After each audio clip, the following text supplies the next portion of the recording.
Hello again, everybody. This is John and Glenn with BestPriceNutrition.com.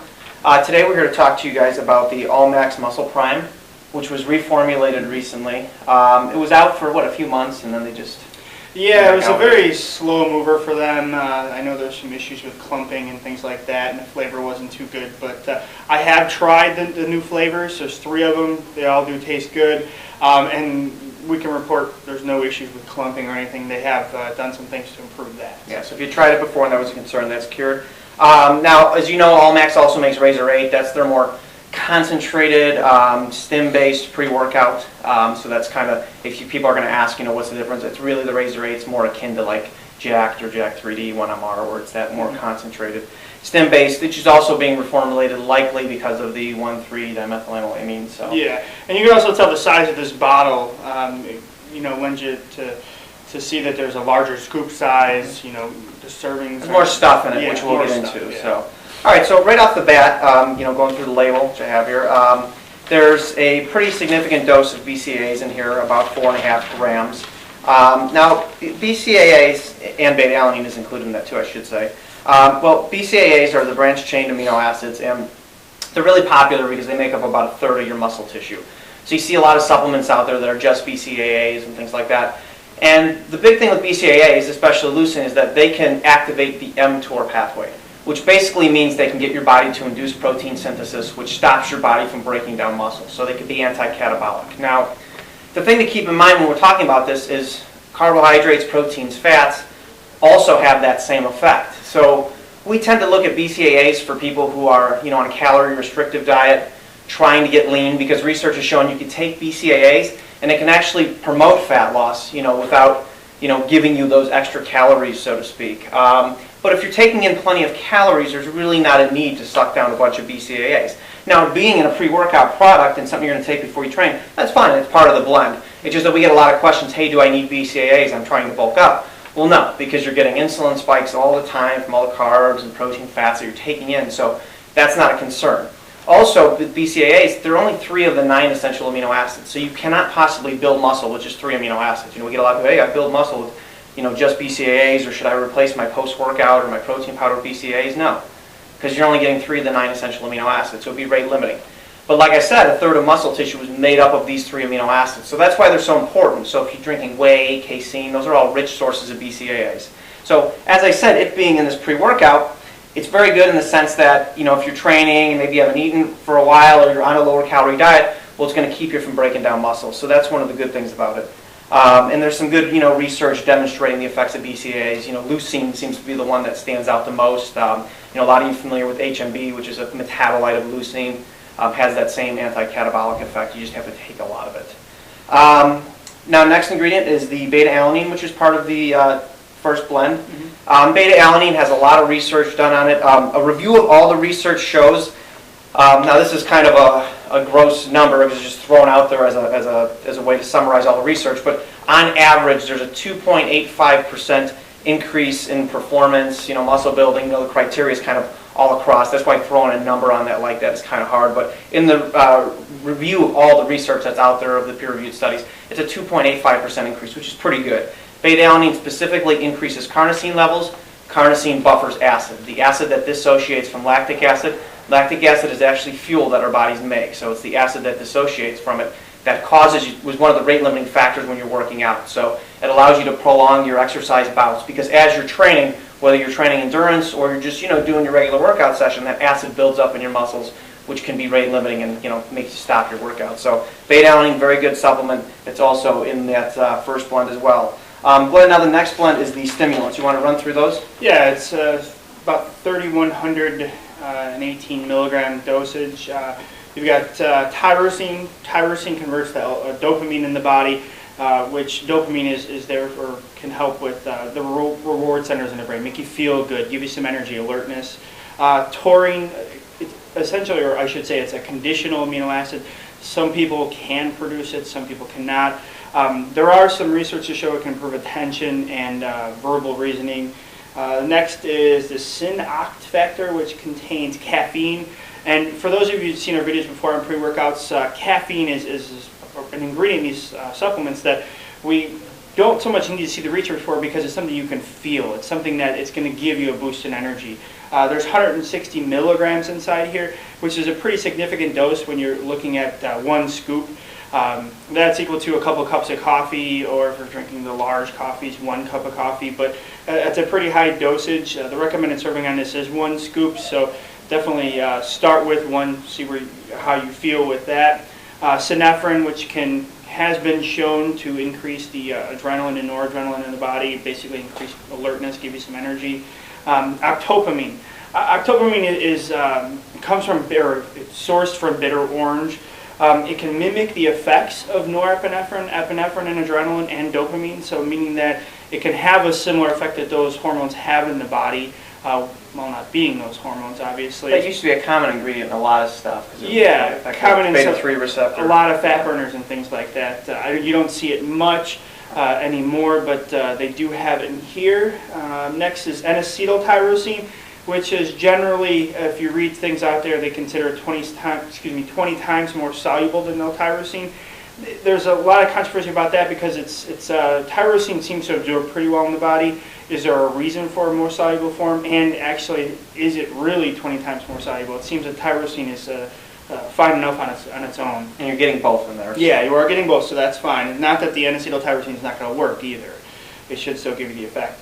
Phosphatidylserine, there's 12.5 milligrams. Phosphatidylserine has a lot of studies. It's what's considered a phospholipid. It's heavily concentrated in the brain. It has the highest concentration of the phospholipids in the brain. We do get a small amount from our diet. It can help with blunting the cortisol response in a workout, and can actually improve a workout response. Cortisol is a stress hormone. Yeah, stress hormone, reduce stress. It's a pretty low dosage from what I've seen that most studies use. Most times you're seeing like a 400 milligram on up to 600 milligram dosage. There's only 12.5 milligrams in here, but it is in here. And then vitamin B12. It's a B vitamin, very popular for energy and things like that.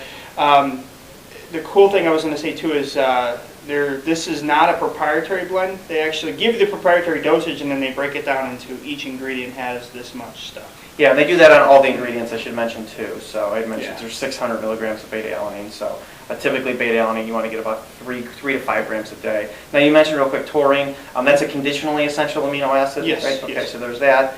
And then now the GH factor. Now you did some research on these ingredients. Now specifically with growth hormone, just before you know, growth hormone is not the easiest thing to measure. That's why a lot of your professional sports have trouble testing for it at this point because your levels kind of go up and down and figuring out what's synthetic and what's not. So it's kind of hard to measure growth hormone, and a lot of things are going to have an effect. If you do a leg workout with squats and stuff, you damage a large area of tissue, your body tends to release a lot of growth hormone versus if you worked your biceps or something like that. Yeah. So. This particular ingredient, or the blend they have. There's lysine, arginine. Various forms of arginine. Yeah, various forms. Arginine pyroglutamate, arginine alpha-ketoglutarate, arginine hydrochloride, and then just an L-arginine base. They used a 2.4 gram serving with 2,400 milligrams. I looked around for some research on this. Now, there's a lot of research using arginine to boost growth hormone. More importantly, they use a dose of about 7 grams in a lot of those. And what it's saying is that by taking that large of a dose before you work out, it can increase the GH response from a workout. There is some small increases that they've seen over not taking it, but that's a 7-gram dose. The one research study I found on this using the exact 2,400 milligrams or 2.4 grams showed no difference in growth hormone or an increase in growth hormone. That could be, like John had said, there's a lot of varying factors in growth hormone, with constantly going up and down, workouts causing an increase. So sort of jury's still out on whether or not that's going to have much of an effect on your growth hormone. Okay, and then the next blend is the NO factor. Now this is the idea is that it would increase nitric oxide production. As of today, nitric oxide at this point, we know what it does. We know that it can dilate blood vessels, reduce peripheral resistance, idea being more blood flow to the muscle. The problem is that in healthy adults, there's been no ingredients demonstrated that can increase nitric oxide levels significantly. Now, there is some evidence showing in elderly or patients with vasoconstriction or other disorders that might be causing that a lot of these ingredients, supplement ingredients, can do that and have a significant effect. But because of the body's want or need to stay in homeostasis, they tend to be able to tick you up to homeostasis, so those people with those conditions come back to normal. But if you're an otherwise healthy person, that doesn't seem to have an effect. Usually when people feel a pump when they're working out, it's because you're working out hard. Stimulants can cause that. So you get more pumped and full because you're training harder. Creatine can give that effect because of the hyperhydration of muscle cells. But in terms of increasing nitric oxide, nobody's been able to demonstrate that. But nevertheless, some of the ingredients do have significance outside of that. Citrulline is one of them. Citrulline has a lot of purported effects that it can increase arginine levels.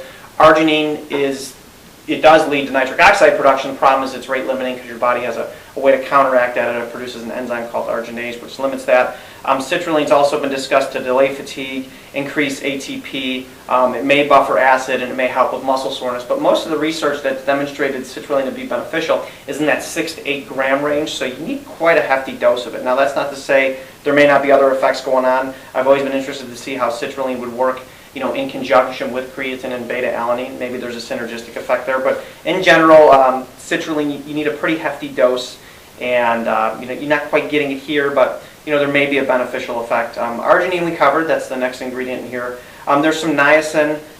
People think niacin might also have that nitric oxide effect. We haven't seen anything significant to this point. And then there's CoQ10, which is a good antioxidant. There's definitely benefits to CoQ10. Can spend a whole other video on that. Cordyceps, amongst the other ones in here, is something that's getting more and more research done on it. It's been shown to may improve sperm quality in rats, which typically means better motility, better swimmers, turn them into little Michael Phelps, if you will.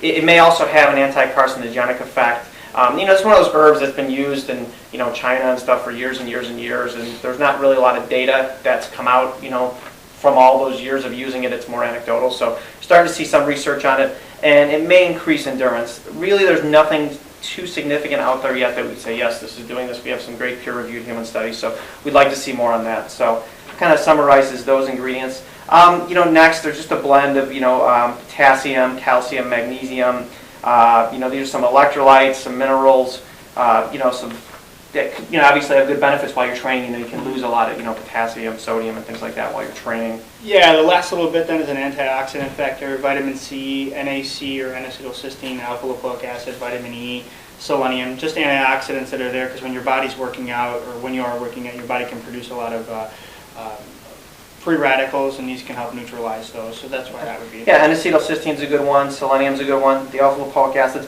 a little underdosed, and the form is not it's the racemic mixture, so it's got both isomers, so that's ideal. So you'd want just the R isomer actually. So yes, I think that pretty much sums it up. We had some questions, some requests on this, so it's pretty cool. I would say it's kind of akin to like an Explode 2.0.